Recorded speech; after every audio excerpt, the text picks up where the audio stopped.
One common error that people make is they become too competitive in their dojo or their school.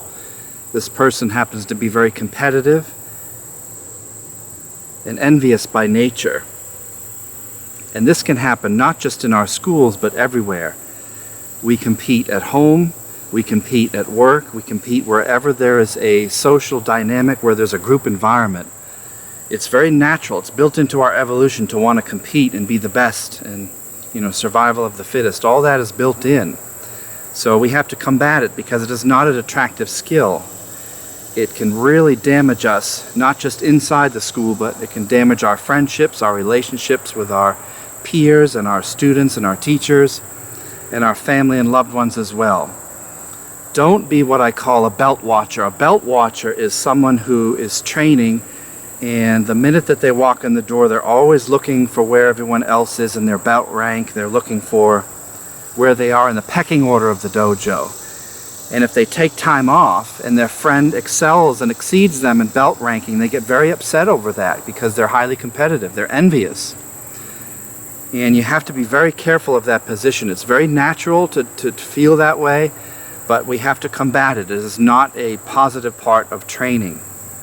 So when you catch yourself being envious of other people and watching other people's belt and how many stripes they have and how many classes they have, and are you worried about them graduating when you're not going to graduate? Are they going to move forward and excel you and rank and get better when you're not? Don't worry about that. If you think martial arts is a race, you are incorrect. Don't look at it as a race. Once you stop looking at it as a race, you'll stop competing. No one cares where you are on the path. It's an individual competition. You should not be competing with your peers. Whether you're a first degree black belt or a 10th degree black belt or just a beginner, don't worry about where other people are training. All of my teachers used to say, shut up and train. Keep your head down. Don't be jealous and envious of where they are. If you're worried because you took 6 months off to go do something else and your friend was consistent and he or she was coming in 5 days a week, month after month, of course they're going to excel and exceed your rank. Of course they're going to move up when you're not. Your skill, you've chosen to stagnate your skill. They've chosen to continue the skill with consistency. So of course they're going to be rewarded for that because of their time and effort. So don't be a baby about it and think, oh, I don't want them to move forward because I didn't. That's like saying, well, I want to be rewarded for the work I didn't do. I didn't put the time and effort in, but I still want to be recognized. No, that's not how life works. So get rid of that internal competition. It's not healthy. If you want to compete, if you're a naturally envious and jealous person, compete with yourself. And know that you're working on your own weaknesses. Go ahead and compete that way. That's a smart way to compete in martial arts.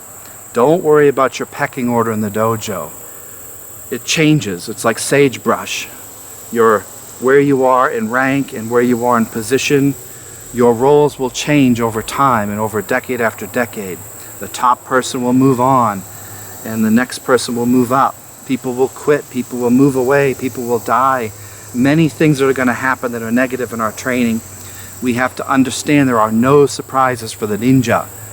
There are no surprises if I am aware and alert enough to know that all these things can happen at any second. And when they do, not if, when these bad things happen, when these negative thoughts arise, I will catch them. I will nip them at the bud. I will know exactly how to deal with them. Or I will ask for help if I'm not sure. That's always good. But I will recognize them in my mind, and without allowing it to depress me and make me a mad and jealous person, I will know how to ask for the correct advice, and I will know how to take the noble path of being positive. Don't rip your friends down for their successes. Don't hurt your friends. Don't sabotage their success. If your friend moves forward, be there to celebrate. Be the first one in line to cheer them on and give them a hug and say, congratulations. I couldn't be there. You put the effort in. You deserve this, whatever rank or whatever promotion you get. And we all know that in martial arts, rank is absolutely meaningless. It's a long-term endeavor. It's a lifelong way of living. So who cares what belt you are as long as you're learning? We're all students. We're all learning. None of us are perfect. We're all working on our weaknesses every day at the dojo. That's why I train. That's why we train. We train to be a better person, not to care about where Joe or Mike is in their training. No one cares. It sounds cold and harsh to say these truths, but the truth is, shut up, keep your head down, watch your own belt and your own car. Don't worry about where other people are in the path. Let your name and reputation be your rank. Let the way you treat people off the mat be your rank. Don't worry about if you're a black belt or not, or a 50th degree. In the long run, no one cares. We're all still learning. We're all journeymen. We're all learning. So don't ever forget that. Please, please don't forget that. If you have trouble understanding any of this, come see me or your teachers wherever your school is. Keep your head down and focus on your own training. That's where the real path lies. Until next time, have a great day and be safe in your training.